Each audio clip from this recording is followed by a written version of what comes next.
Hello, my darlings. Welcome back to Sunday School with me, Sarah, in the Lux 10 Temple. And we are going to get straight to business here, pulling 3 cards for how you personally can cultivate your own version of heaven on earth, or how you can receive, open to receive heaven upon earth, okay? So you can do all 3 cards if you want, but you're going to have to interpret them together as a trinity. But what I would recommend, if you are not an experienced reader or experienced with symbols, is to just do one at a time, just to focus on one. So basically, you're going to pick card number 1, card number 2, or card number 3. Card number 1, card number 2, or card number 3. And that card is going to indicate what area you want to focus on this week to bring heaven to earth.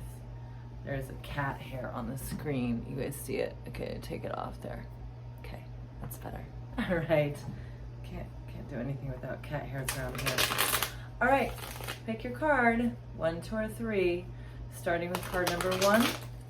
How to cultivate or receive your heaven upon earth this week.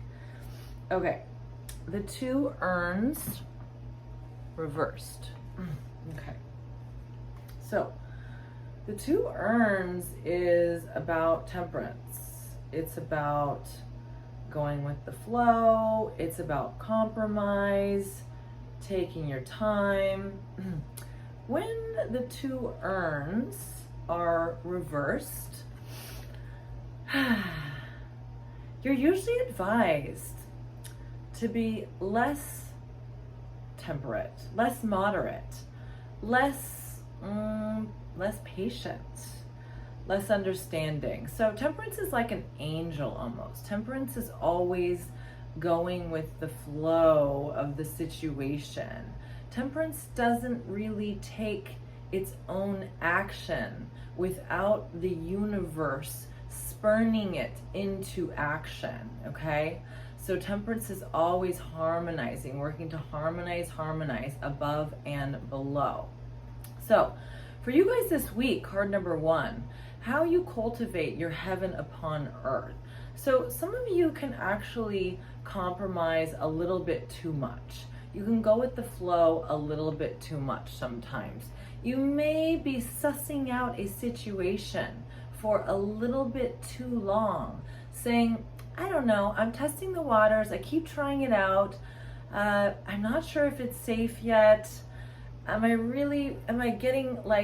feeling good about this situation that I've been sussing out for a while now, or this relationship I've been working on, or this new project, this new hobby, this new job, this new income opportunity, this idea of moving, something you've been mulling over for a while needs to be nipped in the bud, or you need to jump on it, one or the other. So it's like you gotta dive into the pool, or you gotta go in another direction. But this particular thing that you've got here that you've been very, very patient with, it is at a point now where it's no longer bringing you heaven upon earth. It's bringing you a bit of struggle. It's bringing you an unnecessary stalemate and an unnecessary sacrifice of time and contemplation. So really, if it's not serving you by now, it's time to turn away. If it is serving you and you're just scared to go all the way, it's time to take that leap, okay? There's a really foul analogy coming to mind involving the toilet. I'm not saying it. You guys know what it is. But so basically, it's time to make a move, to go in, to go all the way in, into the deep end, go for it, or it's time to back away and to find some greener pastures, okay? All right, beautiful. Card number 2. Here we go. Card number 2. The Ten of Swords. You guys, I swear we get this like every other week, the Ten of Swords. It's so crazy. So the Ten of Swords, though, is where you get to a point of mental exhaustion with the situation. You can do no more. You've thought this situation out to death, okay?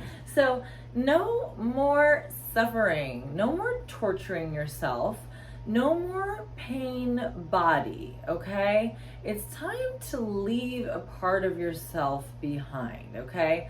So there is a part of you that is used to pain, all right? You were programmed to receive pain through past experience. And that part of you is no longer serving you. Also, leave behind betrayals. Leave behind people who have stabbed you in the back, people who have hurt you. That doesn't mean to leave with anger. It's very important that you forgive and move forward from the people that have harmed you. For anyone who causes you suffering does so exclusively because they are suffering, okay? That doesn't mean that you need to stay in the picture and try to help them or receive the suffering that they're giving you, okay? So this means at all costs, it doesn't matter how much you love a person, how close that person is in your family, how intertwined that person is in your friend circle. If you are receiving pain, and this is going to be a situation that looks familiar to you, where either this person has caused you pain before, or a person just like or very similar to this person has caused you this pain before. So let go, liberate from this pain, surrender to the fact that there is nothing more you can do in the situation. Nothing more you can do in the situation, okay? Let bygones be bygones. Dissolve bad blood. Get up. This is a play, okay? This is a play in which you die in the play over and over again. That play is ending. That play is ending. You don't need to keep dying again and again on the wheel of samsara, suffering, okay? All done. New chapter beginning. If you've heard this before and you're hearing it again, there's a very specific reason for that, okay? It's because the message didn't get through before. Or you just needed to go through a little bit more pain. But now, seriously, you're done, okay? There are a lot of cosmic helpers going on in the sky right now. Alignments. I won't get into the depths of what's happening up there, but basically it's revolution. It's revolution of yourself and your karmic patterns, and it says let go of the old ways that are not cultivating life, not cultivating love, not cultivating jobs, abundance. Okay, that too, abundance, not cultivating abundance. The barren field, the wasteland. It's time to get out of there and go towards the light, the new dawn. Open your eyes to the light. For some of you, it's going to hurt because you're so used to being in pain and making sacrifices, no longer serving you. Say la vie to this picture, okay? One clarification card for you guys, because there's just, this has been coming up so many times. So the clarification is the Seven of Pentacles. Seven of Pentacles is like you're growing a plant. You're putting all of this effort into growing a grapevine that is supposed to give you these divine grapes that you can eat, or you can turn into beautiful wine. You can do whatever you want. They're going to be nourishing to you. They're going to be sacred to you.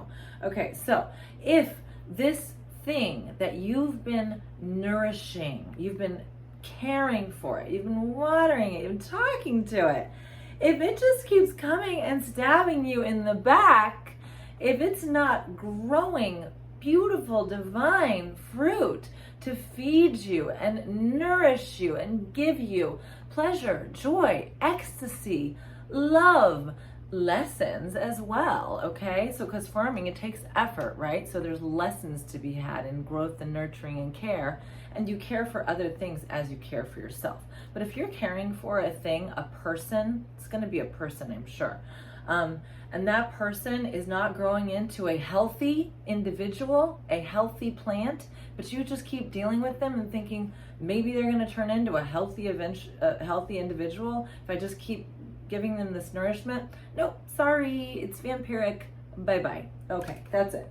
All right, now, card number three. Here we go. Card number 3. How do you cultivate your heaven upon earth? The master of the cup, the master of the heart. Master your heart. Okay, how does one master one's heart? Well, one learns the voice of the heart, learns what the heart needs, but keeps the heart contained inside this vessel, which is directed by the will, the highest conscious will, okay? The cup is love, the cup is the heart. Now, a lot of us, especially a lot of light workers actually,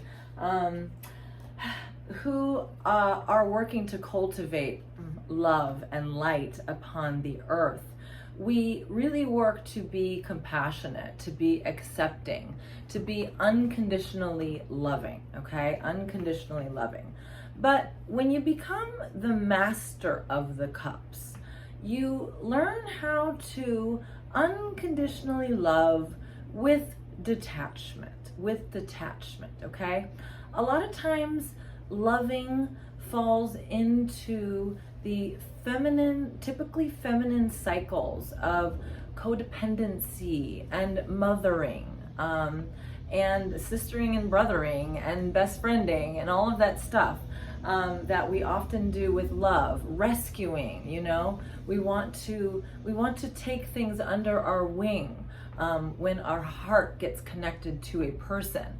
But the Master of Cups understands that love is available to all beings. Love and healing is available to all beings. So what the Master of the Cups really becomes is a consultant of the heart, a consultant of the heart center, okay?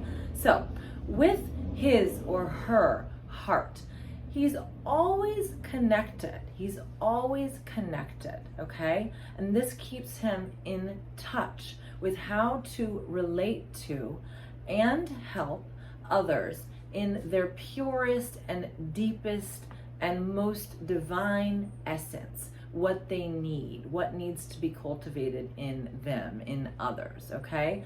And so that's basically like, he doesn't take people under his wing with his unconditional love.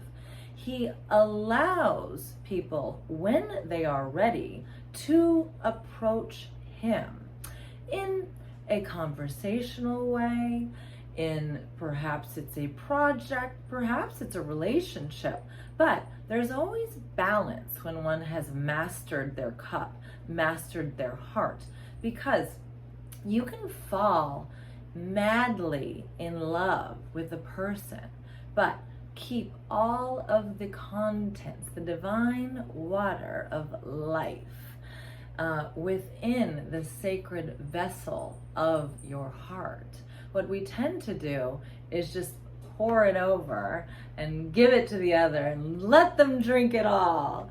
And it feels so good to disappear, to dissolve for a little while, you know? We're all looking for escape all the time. This is why people drink. This is why children get dizzy. This is why we pay attention to our dreams. This is why we watch television. This is why we watch news. This is why we do anything to get us out of our regular waking state of be here now consciousness, okay? So the master of the cup, though, he has really mastered the be here now consciousness and understands that the waters of his heart are the same interconnected etheric waters which exist in every other's heart. So there is always an aspect of autonomy to the master of cups, okay? Become the master of your heart, which means you first, you first. It is not selfish to put you first. For if your well of heart water is not pure and cared for by you, it is not going to nourish anyone who comes to you for help or love, okay? And it's not going to nourish and serve you, okay? So, master your own heart center. Learn to put the lid on your heart well when necessary, when there is too much toxicity, when you're not being appreciated, when clean, pure, beautiful, heart-centered feeling is not being shared with you when you are sharing it. Put the lid on with love and care for yourself. Okay. All right, everyone. Thank you so much for being here with me again. Sunday School, I always learn with you guys. I'm available for readings on generally Mondays and Tuesdays now. Readings, healings, tarot readings, astrology readings, sound baths on Thursday in Hudson, New York at Bodhi Spa. Soon to be expanding, hopefully. Distance Reiki. And that's it. Please like, share, share with me if you are enjoying these readings. I love, love, love to hear from you guys. Okay, I love you guys. I'll see you next week.